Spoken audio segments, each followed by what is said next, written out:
Hi, welcome back to my channel. My name is Jennifer, and I have some messages for you today. In thinking about embarking on finding cognitive dissonance inside of us, or making changes, or feeling feelings, or finding grief that might be buried, and being willing to feel those feelings, or listening to those nudges that I mentioned Gabor Mate talks about that will always be telling us the truth when we have conditioning.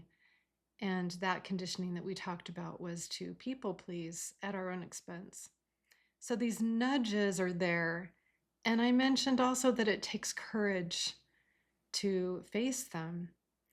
It reminds me of a poem by one of my favorite poets, Emily Dickinson. It's called Tell All the Truth. She says, "Tell all the truth, but tell it slant. Success in circuit lies, too bright for our infirm delight, the truth's superb surprise. As lightning to the children, eased by explanation kind, the truth must dazzle gradually, or every man be blind." So I love that poem because it talks about how hard it is sometimes to face the truth and hard things. And our conditioning might be one of those things. There might be some discoveries that challenging the status quo is going to take courage. Doing therapy work, or any work, since we're not doing therapy here, but healing work or things that are going to change things up is hard and does take courage. And it also reminds me of the archetype of the hero's journey.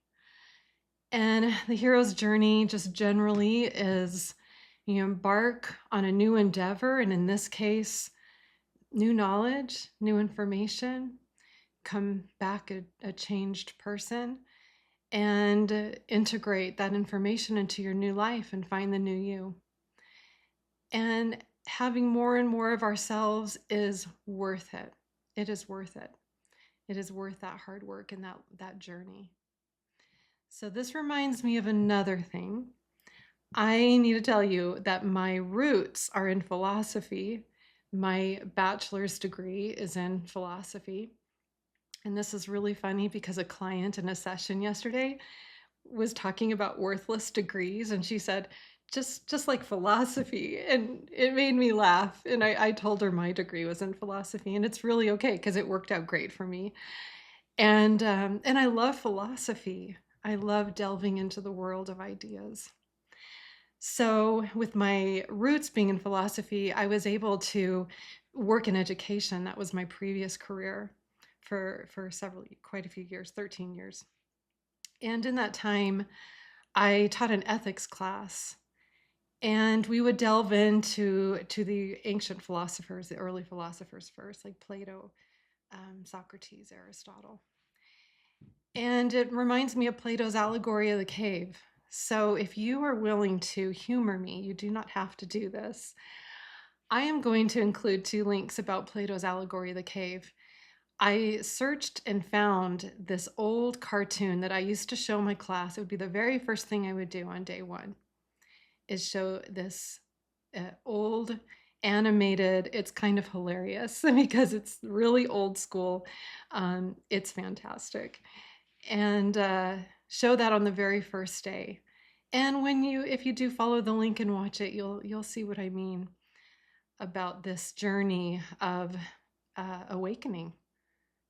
So as I was searching, I found a second link, and I watched it and I really liked it. So I'm going to include both. The second link is a YouTube channel called After School, spelled with a K. And it goes through that animation and telling the story of the allegory of the cave. And then it gives some explanation. And they even go into the hero's journey a bit.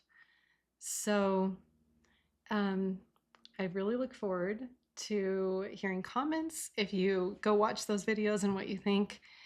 And this is preparing us for diving deeper into understanding trauma and our healing and programming, and then how to listen to that voice those nudgings. So thank you so much for being here, and I'll see you next time.